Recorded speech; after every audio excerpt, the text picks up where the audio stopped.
তারিখ 3/10/2018। কেন শিবলি চৌধুরীর সামাতলে যে জায়গায় বর কনেকে একসঙ্গে বসিয়ে পান চিনি খাওয়ানো হয়,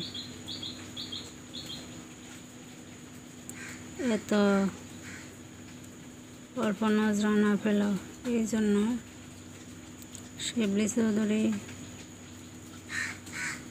নয়নছাড়া তুর্যকে অনেকগুলো কথা শোনালো। নিম্ন শ্রেণীর মানুষ বলতেও ছাড়ল না। এরপর রান্নাঘরে শুরু হয়ে গেল আরেক ধরনের সমালোচনা।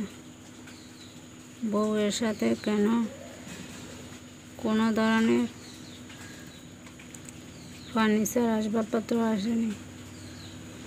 সবাই হিসাব করতে লাগলো বউ আর বড় বউয়ের মেজো বউয়ের সাথে অনেকগুলো আসবাবপত্র এসেছিল, সব ঘরভর্তি আসবাবপত্র এসেছিল, কিন্তু সেজো বউয়ের সাথে কেন কোনো ধরনের ফার্নিচার আসেনি, এটা নিয়ে ব্যাপক